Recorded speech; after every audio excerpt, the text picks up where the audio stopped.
Hi folks, John with the Wingman 115 channel. Thank you so much for checking in. This is a little bit different video than what you normally see on the channel. I recently did a collaborative effort with a fellow YouTuber. His name is Matthew. He runs a channel called Alaskan Bushcraft. I'll leave a video link in the description down below. Check him out. He's been a long-time subscriber. We've been friends for quite a while. And we got together, we talked about it, and since we're both from two distinctly different eco zones, we figured that we would talk about summertime survival. Now, Matthew lives up in Fairbanks, Alaska, which is a very rough and harsh environment to be in, probably just about 9 or 10 months out of the year with the extreme cold. Down here, tables are turned. We have extreme heat for most of the year. So we thought we would give some of our best tips on summertime survival for both his zone and my zone. So without further ado, here's Matthew from Alaskan Bushcraft. Enjoy. So guys, today we're going to be talking about my five top tips for summer survival. And before we get started, as always, don't forget to comment, like, share, and subscribe if you're not already. Okay guys, now let's get started. Now of course, all of the normal survival training and all of that still applies, but there are a few things that will, if you do end up being in a survival situation here in Alaska, really help go further, or will really help further your chances for survival. And the first one we're going to be talking about, and possibly the most overlooked one by most people who don't live in Alaska, is our mosquito problem. Now luckily, I'm out here in early morning, so the mosquitoes are not quite reaching their worst yet, but progressively throughout the day and as it warms up more and more, the mosquitoes will get worse. There is a large differential between mosquitoes that live in the city of Fairbanks and then mosquitoes that live out here. The ones that live out here do not get as much blood, and so they're a lot more bloodthirsty and a lot harder to stop. Even things like 40% DEET will not really stop them. It might temporarily for like 30 minutes stunt them, but overall the only thing you can really do, and the largest tip I recommend, and if you guys watch my videos you'll notice, and even now, is to do covering up smartly. And one of the best ways and one of the largest tips I recommend for summertime apparel in the backcountry of Alaska is wearing loose-fitting things that cover a large portion of your body. So you want things that are very flowy, like you guys can see how this shirt, it's very loose-fitting, and that's on purpose. You also want something that's breathable so that you can continue to do high-energy work like carrying logs or starting fires, whatever you need to do. But you want something that's breathable and loose-fitting, and the most important thing is the loose-fitting aspect, because what will happen is mosquitoes will land on your clothing, and if it's loose-fitting, they won't be able to reach the actual skin level of you, because this shirt will be away from your skin far enough that the needle in their nose that they use to suck the blood cannot actually get to your skin. So guys, the next part is climate and weather. Another mistake that a large amount of people make here in Alaska is that they suspect because it's summertime now, obviously it's supposed to be warm, right? Well, it's actually not necessarily the case. We can see up into the 90 aboves on some days during the summer, and during those days this rule is less applicable. But during our summers, generally for the most part, we tend to be a lot colder than most people think. And at night, especially here of late, we can actually see nights that dip down into the mid-30 above.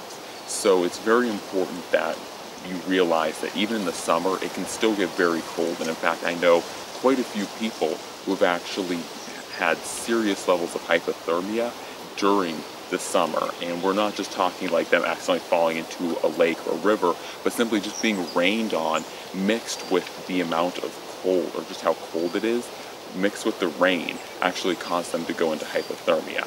So it's still very alive, and once again, like I said, that's just from rain. They didn't necessarily fall into a lake or a stream, but definitely in those cases, you could also suffer from hypothermia. But make sure what I'm getting to also, you dress according to that, and that you understand that even here in Alaska, during our summer season, it can still get cold enough for you to suffer from hypothermia. and other cold related. So one of the best ways to prepare for this is just bring a simple jacket. I'm not wearing one right now, obviously, because it's quite sunny, but in the backpack I have a rain jacket, just for the fact that if it does start to rain, I'm going to throw that on. It's going to add an extra level of insulation and obviously an extra level of waterproofing to my kit and gear.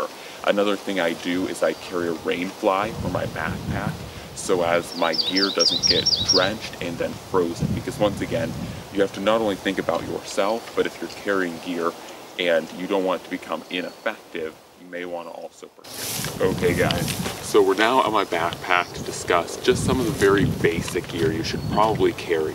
And this is another place where I've seen many people actually die, is in not carrying the correct. Keep in mind, you don't have to have as fancy gear. Like my water bottle is going to be full stainless steel, but you don't have to have it. So as we mentioned earlier, I have a jacket in here for in case if it rains, but that should be something else that you should add to your basic gear. Most people have rain jackets though, so I'm not really concerned about that. Anyways, the most important thing aside from the rain jacket is a bottle of water. I'm really shocked at the amount of people who go out hiking and go out into the wilderness without water. And what most people don't realize is that you can last 3 weeks without food, but you can only last around 2 to 3 days without water. So making sure you have a water bottle, once again, it does not have to be super fancy like this one, but just making sure you have something that can carry water or that has clean drinking water in it is very important. So the next part is fire lighting, and I think especially once again being considered that it can get cold at night and it can rain and make things cold that way. The next part is fire lighting, and just having a couple basic fire lighters and learning how to use them I think is very important, because there's quite a few people who they make it out of the woods alive, but they're either very damaged or it's a very painful experience when they begin to have early levels of hypothermia and they begin to lose mobility. And so just having a few methods of lighting fire, I think here a Zippo, and I think you guys should probably carry preferably a lighter and a ferro rod is my most recommended setup, because the lighter is great and it's awesome and it works really well for starting a fire, but there's a lot that can go wrong with the lighter, and so in case anything goes wrong, it's always good to have a nice trusty ferro rod. And so that's my pair that I carry personally out here, is a lighter and a ferro rod. I actually have several ferro rods throughout the kit, but just to keep it basic, a lighter and a ferro rod should be the next thing. So the next thing is going to be food, and a lot of people, technically you can last a lot longer than you think without food, but for the fact most people aren't used to or conditioned to live long term without food, I always recommend just having just a little bit of food if I can find it. You know, just like a few Cliff Bars like this are excellent. They taste great and they have a good amount of calories in them. And once again, if your body is not necessarily conditioned to going without food, you can shock your body by not. Next part is having a trustable and reliable knife. Now, in fairness, once again, I'm a bushcrafter, so you know I have quite a few knives, and it does not have to be a knife like this. This is like overkill right here. But what I mean by having a trustable knife is just some moderate sized knife, something along the lines of this. It doesn't have to be as fancy as this Pull Force November one, but just having a good medium size utility knife that's just good all around. You can work with it. It should be able to strike your ferro rod. You know, that's kind of the theory of having the ferro rod and having a capable knife of striking it. But overall, this knife should just be able to do the tasks that you need, whether it be preparing food that you might find out here, or it might be, you know, carving something that you need, whatever. It's always nice to have a sharpened edge, because if you don't have this sharpened edge, then you have to begin to look to the woods to make stone sharpened edges, and those are not that fun to use. So having just a very basic knife, you know, preferably I prefer around the neck for most of my hiking knives, but having something that, you know, is around 9 inches in overall length, or at least 7 inches in overall length, But just finding an overall stout and sturdy field knife is really important. We're now going to cover basic materials for the Alaskan woods. Just the absolute basic materials you should know, and kind of how to find them and how to use them. Now, we're not going to go over edibles because, once again, we've established that, one, you should have some food on you, and two, that edibles are not the most important thing to get. If you're soaking wet or if it's raining, you should not be focusing on getting something to eat, but rather lighting up. So, of course, we're here now at a birch tree, and most guys are pretty familiar with birch trees, but there are a few tips that I can recommend with lighting birch bark and how to find it, because there are different levels of birch bark. I'm going to show you guys some of the different levels, but if you're using a ferro rod, you're going to need to start out with basics. So you can get paper thick birch bark, and that stuff is really good, especially if you're using your lighter. But if your lighter's down for whatever reason, or you don't have a flame to light that birch bark, it's going to be nearly impossible to light it off with a ferro rod. So what you have to do is find, like on this tree, there's very light, and I'm going to do a close-up picture once I have both of these, but there's a very, very light and very thin layer of birch bark here. I'm not sure how well you guys will be able to see this on camera, but there's a very light layer of birch bark here, and this is the type of birch bark that you actually want to use in the beginning if you're using a ferro rod, because this is the stuff that will light on fire if you're using a ferro rod, and this stuff will light up, and then you have your thicker birch bark that you use to catch on fire once you light this stuff on fire with your ferro rod. And so essentially there's actually a lot of this particular stuff on this tree, and so you just go around grabbing very large handfuls of this stuff, and this stuff is very thin. A lot of people think you damage the birch tree by doing this, but this stuff is actually already flailing in the wind. So I mean, this stuff is not actually attached to this tree at all, but essentially what you would do is you just walk up, grab a good-sized handful of this stuff, and then what you do is grab some of your thicker birch bark, which I'm going to show you here in a little bit, and then you would put this on top of that, or you put this down with your fire, and then you'd light this on fire, get your birch bark in there, thicker birch bark, and then you'd put your twigs and your smaller stuff that you want to start on fire on next. So anyways, guys, let's move over to the thicker birch bark. You can see here pretty well, this is what the birch bark, real birch bark, looks like. You guys can see here, this is a nice good clump of what you would generally consider to be good birch bark for burning. However, like I said, this is really good to use if you have a lighter, but not if you have a ferro rod. If you're using a ferro rod, you're going to start off with the lighter stuff that I showed earlier, and then you're going to use this stuff next. But it's important to find both of these birch barks, because this birch bark is going to burn a lot longer than that light stuff. That light stuff is pretty much going to be a flash flame, so that you're going to hit it with your ferro rod or lighter, and it's going to pretty much go whoosh, and then it's going to be gone really fast. So it's best to have this stuff prepped and ready for the smaller stuff. So you light it, and then you'll put this directly in, and then this will go up, and then you put your twigs on. And if you can do that, it's actually very, very effective, even while wet. So guys, next part is going to be about being alone.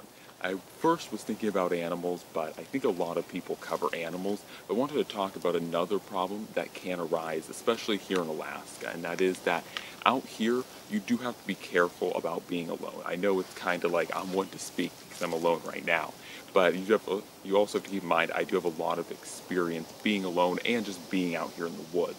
So one of my biggest things I recommend for beginners is to never go out alone. At least have someone else with you, especially and hopefully someone who's more trained in the area. And I know, especially when I was beginning to get into bushcraft and hiking and hunting and all that stuff, I never went alone ever.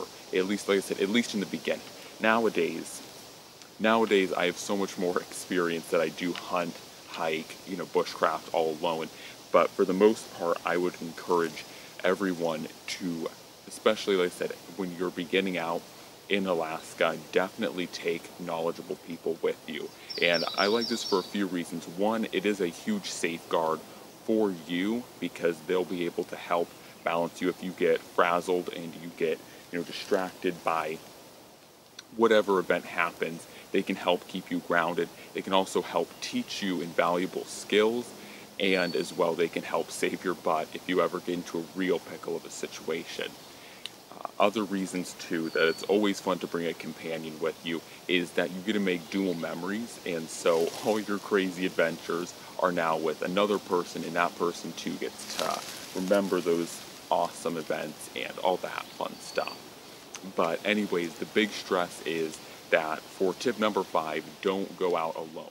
This is something that I see a lot of. That is my top 5 tips for surviving summer.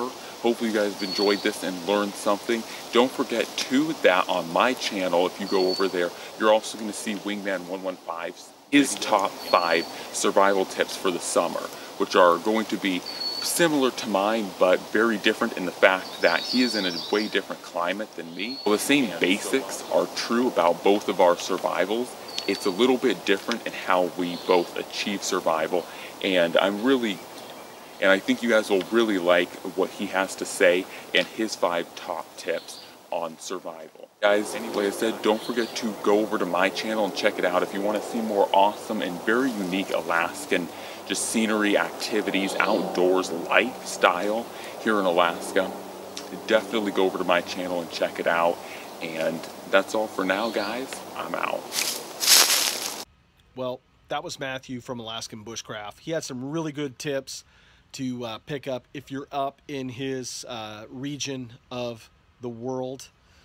The whole idea behind this series is to help people. I can only speak for myself. We've had 1 fatality down here already, 2017, which is sad, from overexposure. Person didn't prepare, and they went climbing a mountain and just died from heat exhaustion. It was just needless. So if you're new and you learn some great tips, it might just save your life. If you're an old timer and you thought the information is useful, hey, please pass it on to a friend, a relative. If it saves just one person from dying or being in a survival situation, then this video series is well worth it. Folks, I'll leave a link to Matthew's YouTube page down below in the video description. I thank him so much for being on my channel. And as always, folks, I thank you for watching, and I'll see you on the next video.